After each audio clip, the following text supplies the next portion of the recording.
Hello and welcome to Minor Rex. My name is Dave. I'm here with Jami and Tony and Joel, and we're here to talk about Kindred today. Kindred is originally a novel from Octavia E. Butler. It was published in June 1979, and there was a recent graphic novel adaptation just a couple years ago that won an Eisner. We're going to talk about both a little bit. The story's the same, but we'll talk about the book, we'll talk about the graphic novel, and see how they compare. The overall plot to Kindred it's about a woman, a black woman who lives in LA in 1976, and she travels back in time to Maryland in 1815, often to a plantation. And so it's her experience of slavery firsthand that the story kind of centers around. Like, she meets slaves, she interacts with slaves and slave owners, and she sees the treatment and the attitudes and the language surrounding slavery. And so it's technically a sci-fi novel because there is time travel, but we'll get into that too a little bit, whether or not it's actually sci-fi. Guys, what do you think of Kindred? The word that pops in my mind when I consider Kindred is visceral. Yeah. Very intense, immediate view of the systemic persecution that existed in our country. And we read about it in books and we can know about it, but it's a much different thing to feel about it. And Octavia E. Butler does, I think, a fantastic job of putting you in the immediate situations and life circumstances that this would present itself in, and just the outlook that these people had, and the what we would consider hopelessness given where we come from. And going back to the past, there's constant references that the main character, when she kept jumping back and forth, she could at least have a way out. Sure. And these people did not have a way out. Yeah. And it was just a grind and a crush. These words are popping into my head when I'm reading this book. But systemic, it's just everywhere, all over the place. What are you thinking? Why did you even consider that it would be any other way? And also, if you don't like science fiction, read this anyway. Because I wouldn't say it's the defining feature. It is a defining feature of the plot, but I encourage people to read about it because it raises so many questions. That's just my impression of it. I think those are some good words to describe the story in both mediums as well. I think the graphic novel and the novel both hit with just this immediate sense of whatever, be it violence or be it attitudes or words or instincts that characters had, were just, people didn't hesitate. People acted a certain way in the story, as real people do, as real people when they interact with other people or interact with someone they view as property, how they might react was a shock to the character, and I'm sure as intended a shock to the reader as well. When I began reading this, I started it as an ebook. Really, this book kind of had me right from the prologue, right from the start, where it's a kind of a flash forward. I think the violence is striking, but I think it's also, it almost peaks because in that flash forward, you get a sense of some real impact, and you know that there's some kind of story behind it. And I think that the way violence and really the emotional trauma impacts all of the characters, really, I think that this is one of the big themes of this book, is that it's constantly showing you that it doesn't go away and it lasts. And this book felt, I didn't know it was written in the 70s, so it felt really immediate to me. It does. And it felt like I had to keep reading right now. Yeah. And that's also to say that it's incredibly well constructed. It just has the writing that each of the chapters is its own whole picture that also stems out and includes really interesting plots that, even halfway through the book are things that are going to lead you right to the end. So it's a 40-year-old book, but it doesn't feel dated. It feels current and immediate and timeless. And it still has nuance. Yeah. And that's impressive after 40 years to razor sharp nuance to it and to understand immediately what's going on.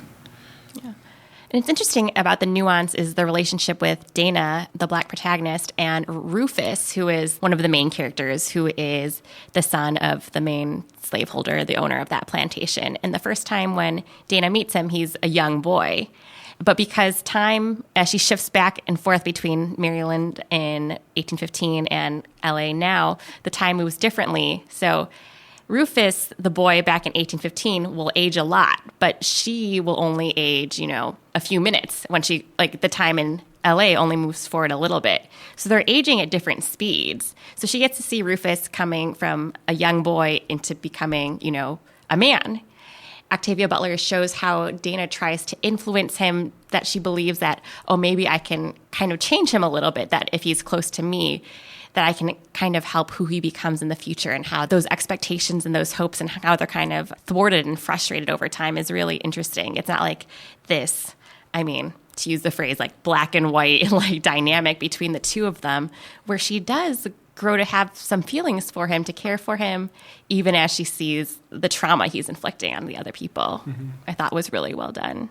Yeah, it even goes so far as to bring back the image of her coming from the future, knowing like, this boy's heart has stopped, mm-hmm. and then, breathing him back to life with resuscitation. And that image comes back with Tom Whalen, which is like just completely hateable character. Mm-hmm. The father, yeah. Yet it comes back again, and it's almost this thing where it's impossible to not see her like progression of like, well, no, I have to see empathy here because I have to believe that like there's some good, and again, it's continually thwarted, like Jami said. Mm-hmm. So, mm-hmm. Yeah. The theme of hope is strong in the story, whether it's hope or hopelessness, depending mm-hmm. on the character, depending on the time. I'm always interested in the fact that the main character, Dana, when she goes back to the present, to 1976, is trying to prepare mm-hmm. for her trips back, pack a bag, mm-hmm. Prepare free papers for her, or learn more about society, or she's got this edge where she can look back at the past. But then when she goes back to the past, like, those people do not have an edge. Like, the people that are slaves, and there's the hopelessness there. She has hope that she can, maybe I can make things better for myself. But there's a lot of people who can't make things better for themselves. And so it's a striking comparison between characters on just agency, how much effect you have on your life and on your place, and what you can do to help yourself, what you can do to help others. She's trying to help herself, and she's trying to help others as well. Some people are trying to do neither. Some people are trying to do one or the other. So there's a lot of just what you can do for yourself and what you can do for others is totally different in between the two centuries. Mm-hmm. One thing that was brought up that I thought was interesting was in an interview she was saying that she wrote this book specifically in response to a young male black activist that she came in contact with, who was upset at older generations of African Americans, and who was saying, like, they're so subservient and passive, why aren't they doing more? And just his frustration towards that. And she disagreed with him, and she wrote this book to give a historical context to the life that they were living, and to show that resistance wasn't always loud. It wasn't always like in the streets. And given their situation and the small framework of agency that they were given, the type of resistance that these slaves did put forth, given their options, which were very few. Mm-hmm. I thought that was interesting. That makes a lot of sense. Yeah. So I'd like to talk a little bit about the graphic novel specifically. It is an Eisner Award winner from some local Illinois people. Damian Duffy is the writer. He teaches at U of I down in Champaign. And John Jennings is the artist, who I think went to school at U of I. The graphic novel I found a little hot and a little cold in places. I did not like the art. I thought it was very flat. I thought some of the expressions were weirdly grotesque and not easily read. Like, I'd see Rufus's face just in the odd panel just looked bizarre and demon-esque, and I'm like, is he happy? Is he mad? Is he sad? I don't know what's going on here, but it's a weird face he's making.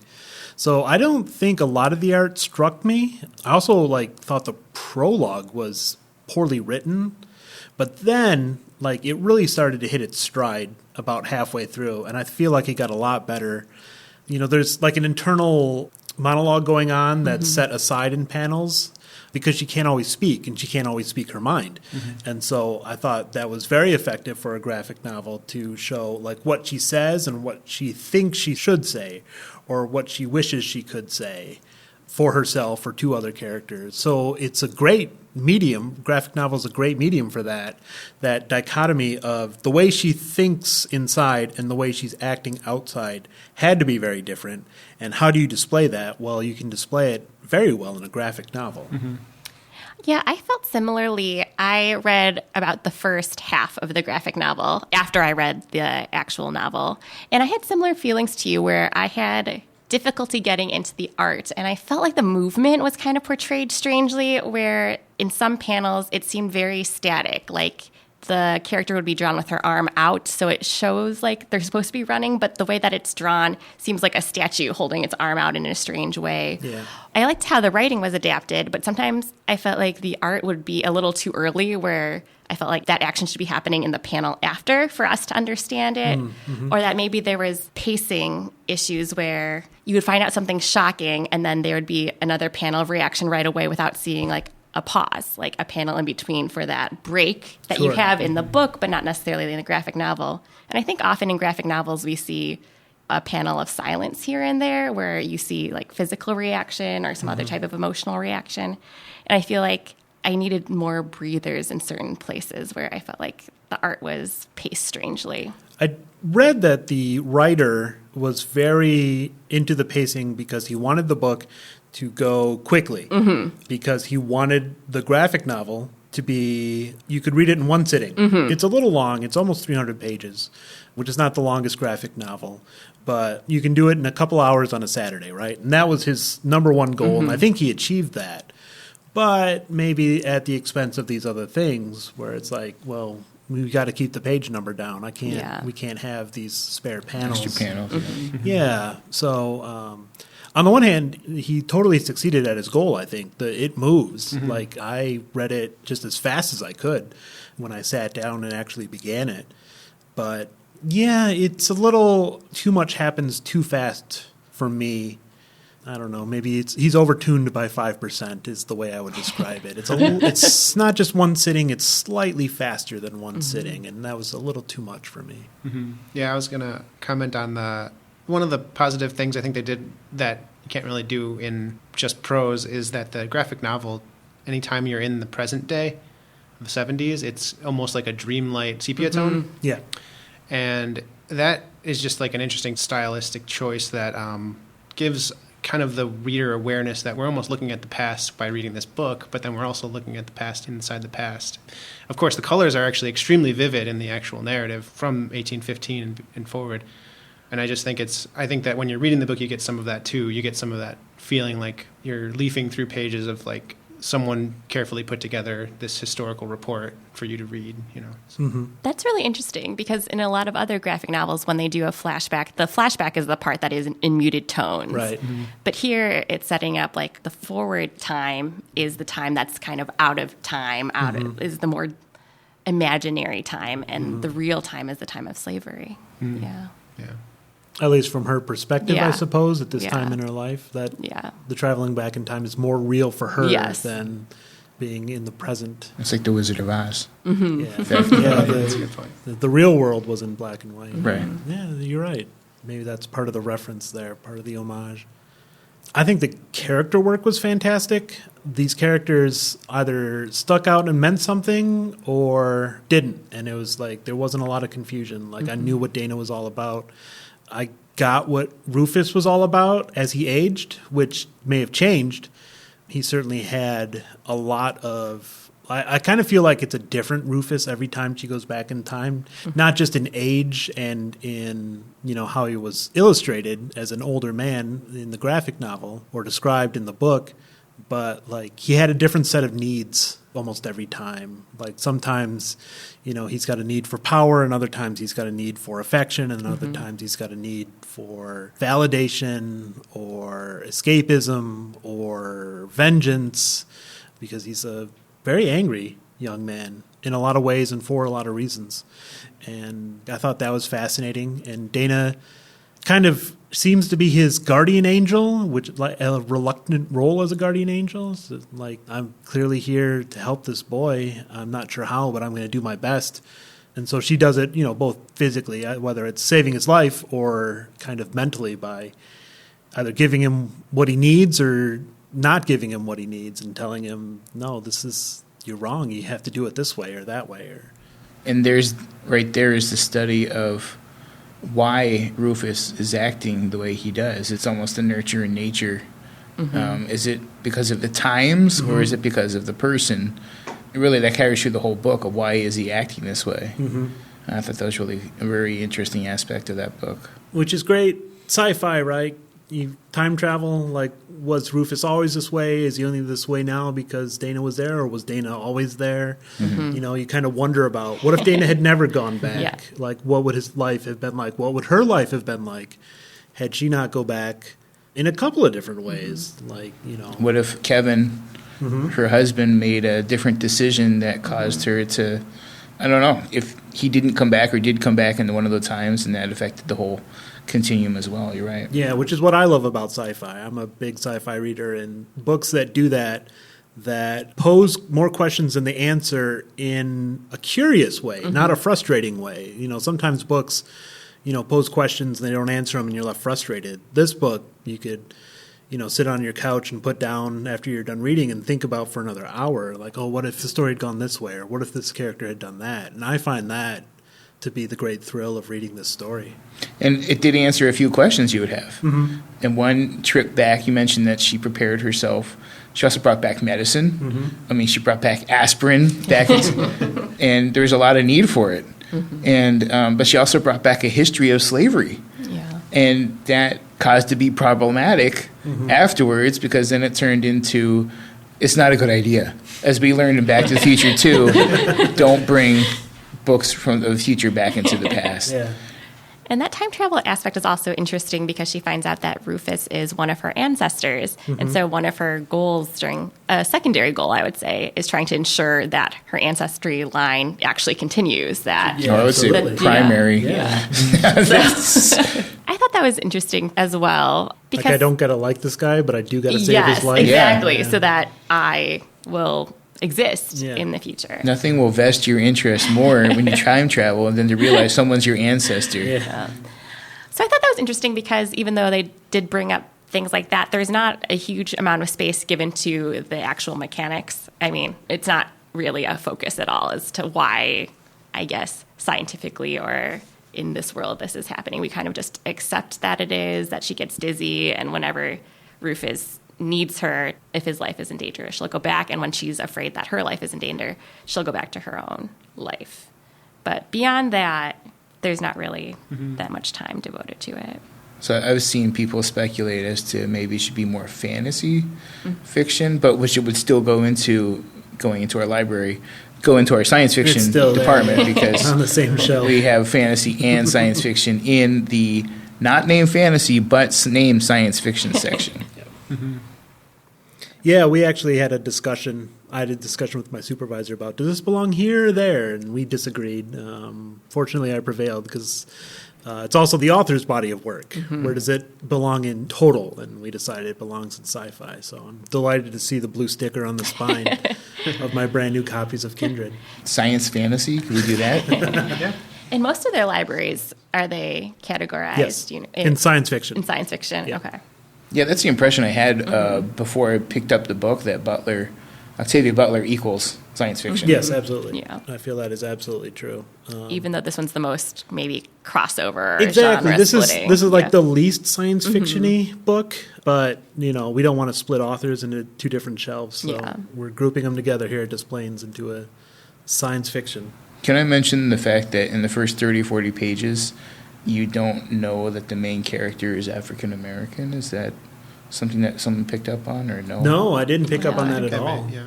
So, because in the graphic novel, that doesn't come across. Obviously. Boom. Right. It's when you start meeting like Kevin, right? That like their relationship, people start talking about how they're the strangest couple that they've seen and things like that in present day. Although readers nowadays, all over the cover, it's marketed as being about an African American woman who goes back, and I feel somewhat cheated from her original intent by that. Yeah, and I'm kind of mad at publishers, more so than normal. Because the cover art, I don't like the cover art in the first place, but it ruins that obviously intentional effort by the author. Right. So writing in 1979 and having people, I'm doing my own kind of small time travel back 40 years, and what kind of impact would this have had on readers just picking up this book? Sure. With a title that it's compelling yet like vague at the same time. Right. I think it's a perfect title. Yeah. To be honest with you, there's not a lot about this novel that isn't perfect, in my opinion. It definitely makes me want to read the rest of her body of work. I haven't read anything else by her. Yeah. It's a lot of good things, right? It's compelling. It's interesting. It's, like we were saying, timeless. It's still effective today. I like that it's short. It's under 300 pages. Yeah, that's Yes. Both the novel and the graphic novel. You can read on a Saturday and bring back to the library on Monday. And it is fast-paced. It It's is. not a 300-page book that drags. Yes. It's On purpose, I think. The urgency and the danger that these characters are in sometimes is supported by the fast pace of the writing. Before we wrap up, I also bring up how Dana was always teaching kids and different characters to write and to read, which of course is maybe illegal for slaves to do. But also, Dana the character and Kevin were both writers. And my question for the group was, how else do you think this fits into the themes of the book? Having not just the freedom to read, but also Well, I think the theme of knowledge is key to the story. The knowledge that Dana has about the future and about the past, that these characters in the past, in 1815, they can't have. For one, they're living in their moment. They don't know what the future holds. But Dana does know what the future holds. And so, on the one hand, she wants to express her knowledge in a couple different ways. Like, can I educate these people about their world, and can I also educate these people about my world? And those are both very complicated questions, right? Can I teach Rufus that things are different in the future and maybe he should act differently now? Can I teach these slaves that things are different in the future and they can act differently now? And is that knowledge dangerous? Should that knowledge be shared? And maybe that's kind of the responsibility of a writer, whether it's Octavia E. Butler, the author, or whether it's our character Dana, or her husband Kevin is also a writer in the story, right? So I think it's another set of those questions that the book provokes and doesn't need to answer. You've got to answer them for yourself. And it also goes back to, the Hamilton type of question of who tells our story. And if only the slave owners, if only the white plantation owners back then are telling the narrative then we obviously get one very biased side. Sure.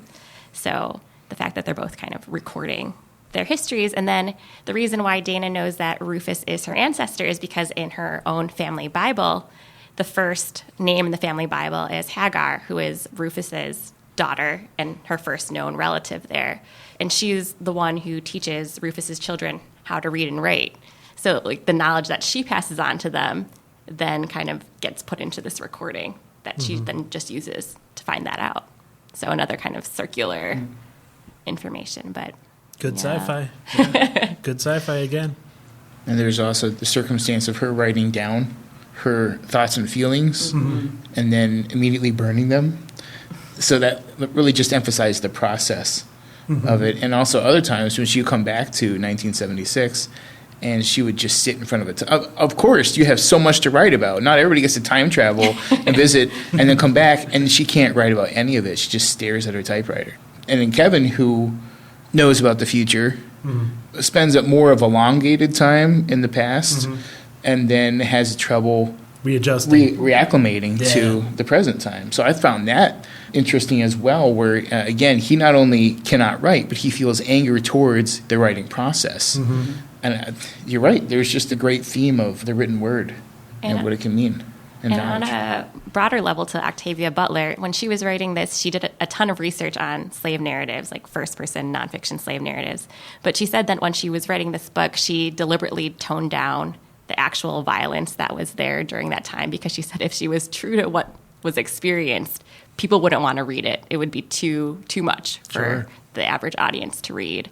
So I feel like a lot of people would read this book that wouldn't necessarily read those narratives. So she's bringing that story alive in a different way to people and kind of passing that on. And she's doing the same thing. She has knowledge of how much violence there was, and she could write about how much violence there was. But if that turns people off of the book, she's got a responsibility now. How much of the story does she tell in this book? It's a really good book. Oh, my God, you guys.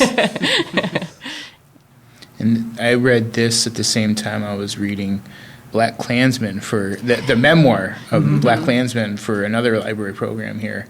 And it was completely overwhelming, the similarity of the themes of those two books. And of course, this one was written 4,000 times better, but Black Klansman's more of just like information pushed at you, whereas this is more of an art form. But the themes are incredibly similar and disturbing because the theme of Black Klansman is advanced, the 150 years. And the themes are still the same. Yes. Was there any discussion ever of making this into a movie? I have no idea. Or a mini-series, and B, I'm somewhat surprised in that regard. Yeah. Maybe it will. Maybe now that the graphic novel, it came out, it's a #1 New York Times bestseller, it's an Eisner Award winner, maybe that'll turn some heads and, this property will catch some more eyes. Maybe. And it seems like it would be a perfect fit for, that short mini-series type. Yeah, an 8-episode Netflix or whatever, would be perfect for this. You wouldn't want to do 3 seasons of Kindred. No. And maybe someone listening to this podcast might think, someone out there. Hey, that'd be a great idea. And the graphic novel is available on Hoopla. It is on Hoopla. That I read the first half of it that way. So if you're a Hoopla user, every time we do a graphic novel on this podcast, I push Hoopla because it's really good, you guys. Like, there's a lot of great stuff on Hoopla if you're a library patron. I was going to see a movie of Dark Phoenix last week, and I went to Hoopla to read. I started the Dark Phoenix, and I ended up liking the graphic novel better than the movie. I believe it. But yes, Hoopla is very great. Hoopla is very great, especially for graphic novels, and that's coming from someone like me who takes it very seriously. So yeah, you can find Kindred there, or you can find Kindred. I've got brand new, gorgeous copies of the graphic novel here at the Des Plaines Library that you can check out from the graphic novels collection. We've got the novel in the sci-fi section. So that's Kindred. Thank you, Jami. Thank you, Tony. Thank you, Joel, for joining me today. The book is great. The graphic novel is great. It's short. It's easy to read. We got several copies. I very much recommend you check it out, and then maybe like Jami, you'll read some more Octavia E. Butler afterwards. And that's it for Minor Rex. We'll see you next time.